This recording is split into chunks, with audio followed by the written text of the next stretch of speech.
What's up, everybody? It's Riding with D, and this is the Trailmaster TM31. Let's check it out. All right, the Trailmaster TM31. Got the Zolhang or something like that engine in it here. Supposedly pretty reliable. It says 250 cc's. That is not true. It's actually like 223 or something like that. So pretty much a 230, I would say. Off-brand tires. Bike only has maybe 7-8 hours on it, and they're, you can actually tell a little bit of wear on them considering really low hours.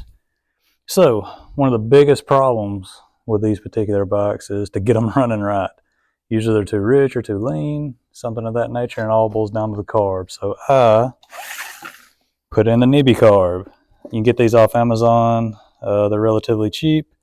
I think the one I got was 60 bucks, 50, 60 bucks, something like that. This is the one that come in it. The big issue is you can't control the air fuel mixture to some degree. However, there's a solid piece in here. I don't know if you can see that. If you drill it out, you can control it. So this would have worked if I would have just taken it off, drilled this out, and then I could have, tuned it a little bit better to make it run.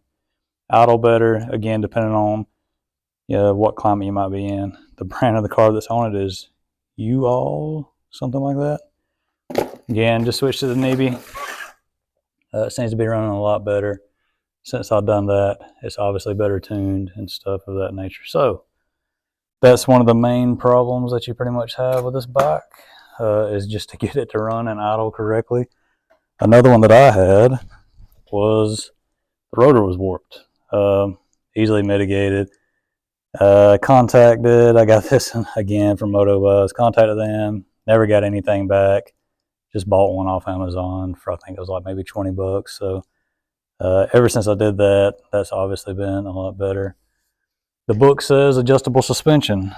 However, maybe y'all can help me out here, leave a comment. I don't really know of a way to adjust this front suspension, but it definitely needs it. Comes with a headlight or just a number plate, depending on what you want. Obviously the headlight's kind of the way to go considering the trail ride.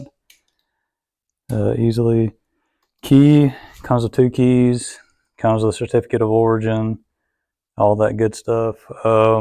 Tires. So think about, this is an air-cooled engine, very similar to something like your CRF 230F before they changed it to 250. However, the tires are smaller. These are, much smaller wheels and tires on this bike, so it does handle a little bit different because of that. So yeah, a couple of things. Obviously, you can see how the rear suspension is adjustable right in there, so maybe that's kind of what they're getting at whenever they're talking about adjustable suspension. You'll see it's actually kind of loud considering what it is. So no problems with the engine. Just the carb. Never been able to kick start it. However, it does have electric start, so hey, that's a plus.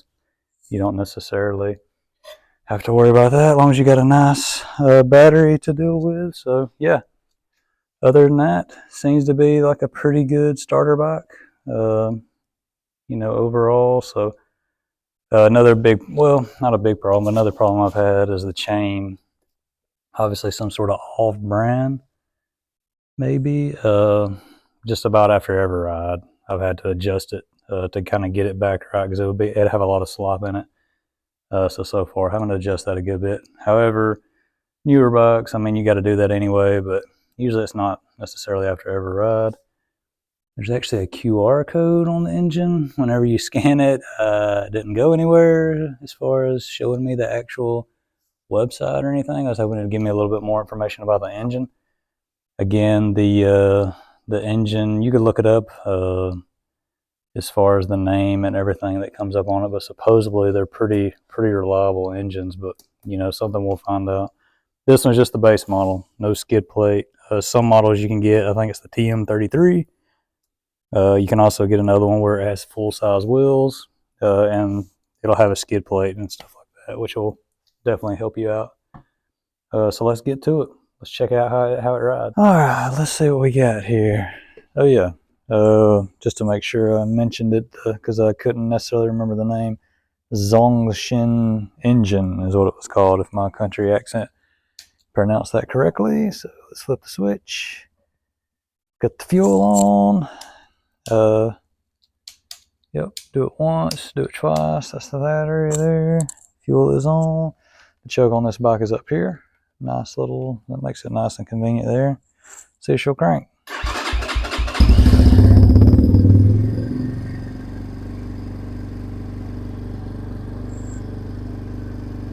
Hold the choke in. Usually this bike's actually pretty cold in nature. Every time I've rode it, it doesn't like the cold weather. It's not too cold today, but yeah, usually you can tell that. Sounds like a big bike, right? Just holding the choke in.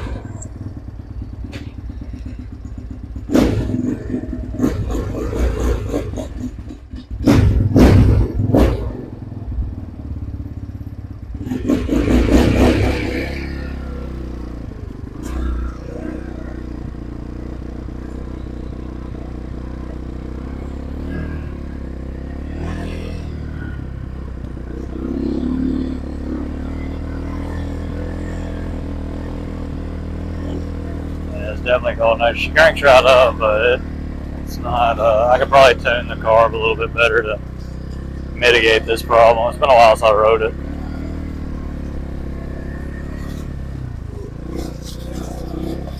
Definitely want to let the engine get nice and warm.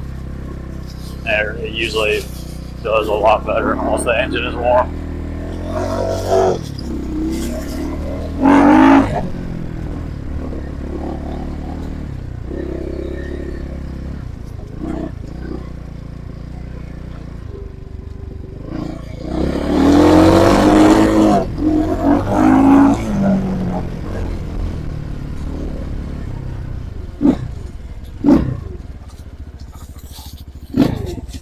Just those front brakes there. I'm not used to them that much of a pull. My Kawasaki is a lot better than that. But I mean, considering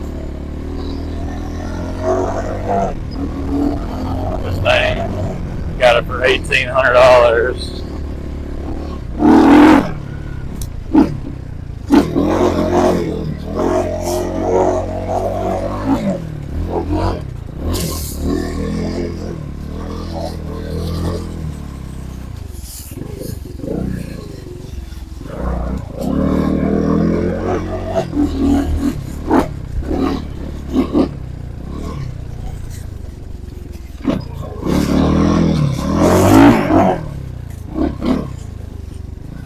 Obviously, I mean, you know, it's a real dirt bike.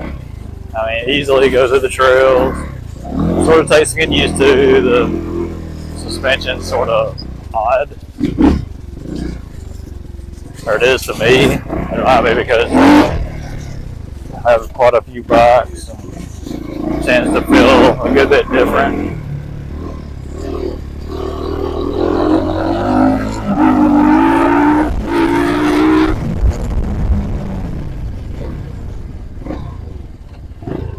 Brakes definitely need to either be adjusted or the desire a little bit more from them.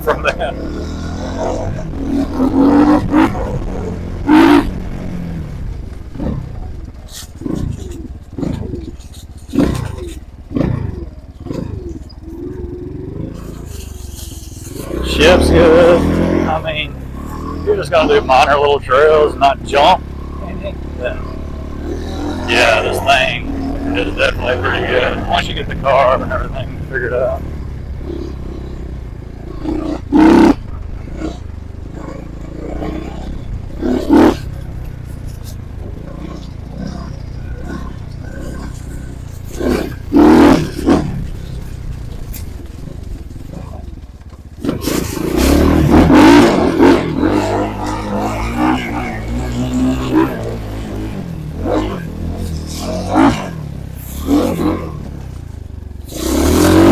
Definitely forgiving to a degree.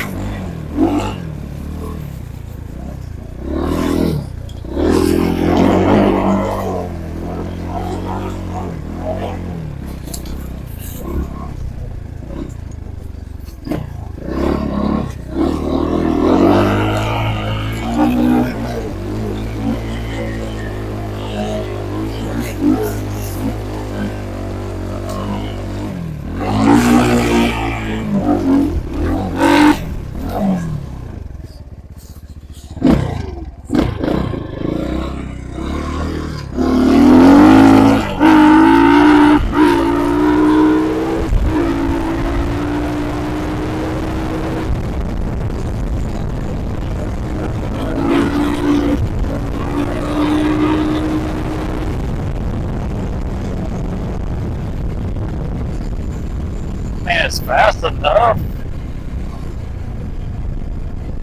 but it don't really feel like really fast. What you're hearing, if you hear that sort of noise, that's actually the chain guide back there. The bearing on that, I think, might not be the greatest, but it's okay. It's enough.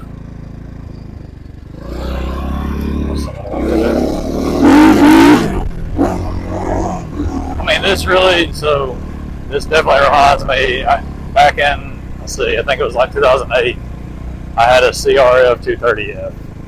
Now, the CRF 230F had like pretty much full-size tires on it. So this, I mean, I don't think it gets as good as traction, but it kind of feels a little snappier than my CRF did. Was the CRF a better bike? Yeah, I think so. But CRF is also more expensive than this bike even back then. So for the price, $1,800, that's to your door. Of course, you have to put it together at least. That was my deal. But it's a pretty good bike. You know, it's not bad. Again, the suspension isn't great at all. Like if it really was like true adjustable front, again, if some of the viewers, if y'all know something more about this, then I don't know, please comment and let me know. Because I would definitely like to know if you can adjust it. Other than that, I mean, it's like this. I don't really like my handlebars. But, you know, it's one of those things. I mean, you know, it's definitely something to look into, depending on what your price range is. Now, of course, a lot of people will say, hey, you know, why not just get, you know, a used Honda, Kawasaki, or whatever the case may be, and I get it. I do get it. And I'll review some used, older Kawasaki's and stuff I have, you know, so just keep tuning in the channel. Subscribe, that'd be great. Try to help me get monetized where I can justify having all this stuff. But, yeah, I mean, for what it is, it's not bad, at least in my opinion. It definitely has some faults, but it's something to look into.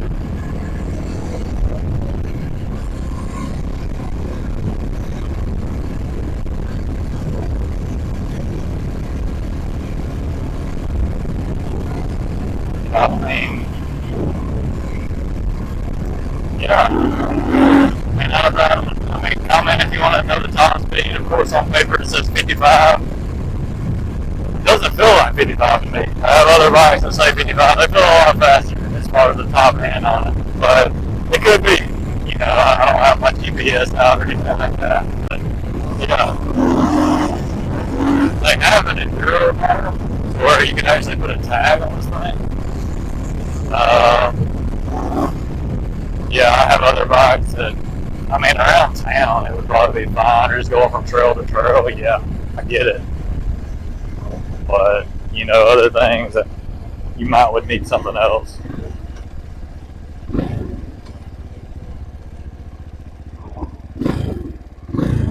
Definitely got a lot of dust stirred up here. It just doesn't get grip, and it could be these off-brand tires. I don't even remember the brand, but it's odd. Something I've never heard of. Like I said, they seem like they're wearing a lot considering the hours, but yeah, I mean, something to think about.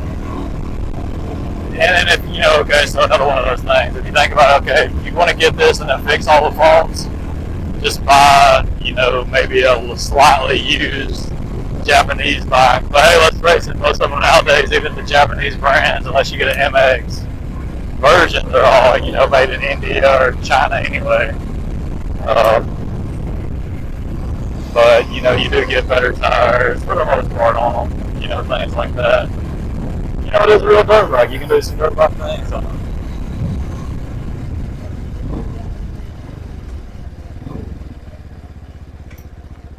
Let's see, pass where I need to go. Where will I stop? Nobody knows. Woo. Yeah, just like right there, the suspension is very weird. Like it just hit a rock. You probably can't see it on the camera, but very, very odd.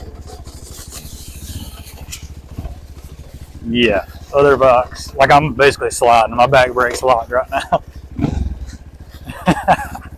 That's funny. I mean, yeah, okay, I know there's a lot of leaves, but on my other bike, I just did this yesterday, and like it was gripping up. So yeah, you know, if I was gonna trail this thing a lot, I would definitely replace the tires at that point. But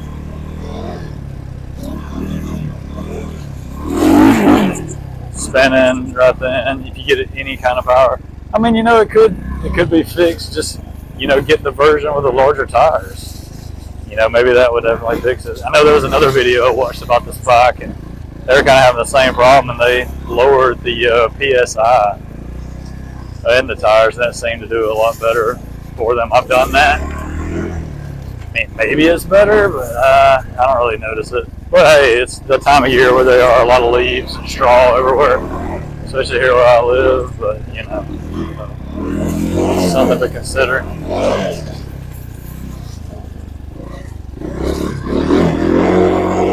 Yeah, the suspension was horrible over those roots.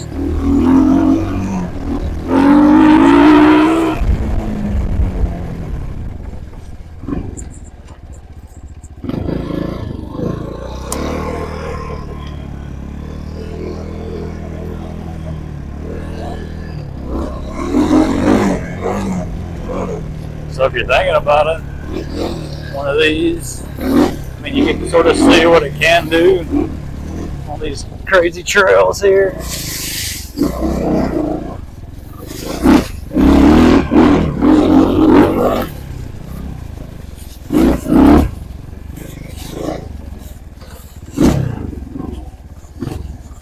I mean, it could probably, I think the engine is legitimately probably pretty good.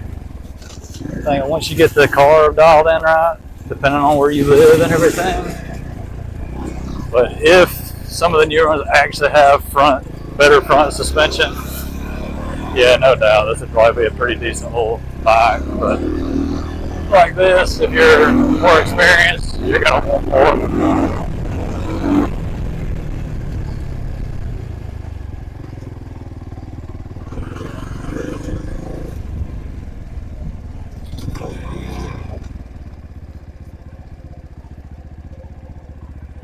So yeah, that's the review, guys. As you can see, if you've looked into these bikes, you would know right now, usually with the other carb, unless you drill that out like I showed you, you're going to have complications as far as it idling just like this is right now. So, you know, something to think about. Is this bike for you? Who knows? Thanks for checking out Riding with D. Please subscribe. Try to get me monetized. If you have any questions, just ask. Have a good one, guys.